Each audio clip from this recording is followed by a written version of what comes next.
Hi, this is Bill Punch with another video, part of a series of videos from Michigan State University on the topic of the introduction to computing using Python CSE 231. This video is a continuation of a video that shows us how we can do timing on functions. Previously we talked about how to establish time in Python. Now we're going to show three functions that implement palindrome approaches we've seen in previous videos and see if we can measure which of the palindrome approaches is the most efficient. Here's our image. We had three ways to do it. One we called the walker, one we called the slicer, and one we called the reverser. The walker would start with a value that had an index to the front. Oops, I'm losing track here. Which is index 0, and an index to the back, which is index 10 in this particular case for Madam I'm Adam.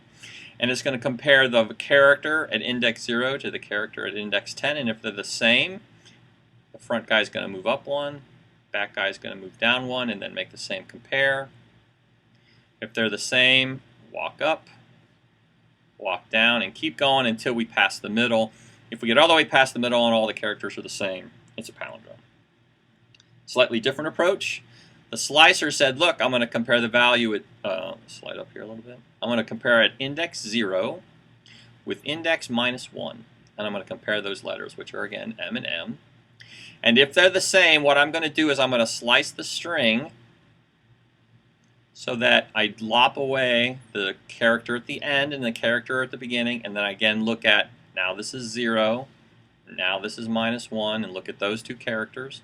And if they're the same, then I'm going to get rid of this one and get rid of this one, and now this is 0, and this is -1, and so on and so forth until I run out of string.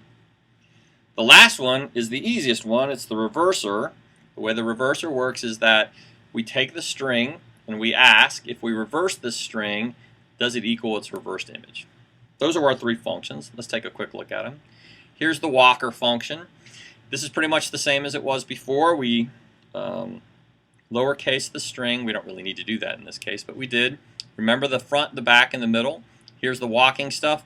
These loops were to get rid of non-ASCII kind of letters, but that's okay. We didn't need them. Compare the front and the back. As soon as they don't match, it's false. Otherwise, up by 1 and down by 1 at the end. If we get all the way through, it's true.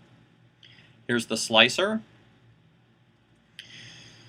We lowercase it, compare the first one and the last one. If it's false, we're done, we're out. Otherwise, we just slice off the front and the back characters. Keep going until we run out of string. The reverser, the easiest one, we take all the characters and convert them, which we really don't need to do, but we'll keep it in place. And then at the end, we take the string, we reverse it, and we see if they're equal, and we return the Boolean as a result of this to see how it goes. What we're going to do, though, and this is kind of interesting, is it's interesting that you can assign a function just like anything else. And this is the key piece right here.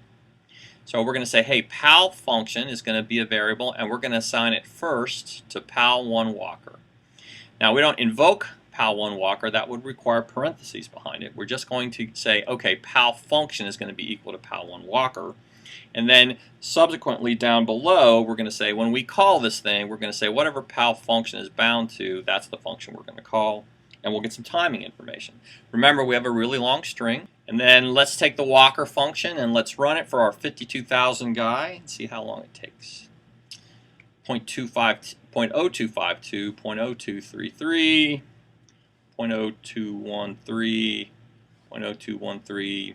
So on average, and I'm just going to mark it down here because it's useful to do, let's just say the walker was about 0.02 seconds. And we'll remember that. Now let's change it up here. Let's say, hey, let's try the slicer, see if that's any better. 2. So what are you betting? Slicer going to be better or worse? Run the same function on the same piece. 0.116. 0.112. 0.199. 0.169. So the slicer is going to be longer. Let's say slicer was about 0.115 seconds. Okay, so then how about the reverser?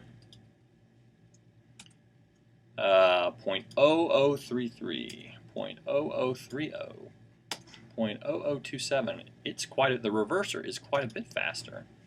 So if we look at that, was about 0.0025 seconds, quite a bit faster.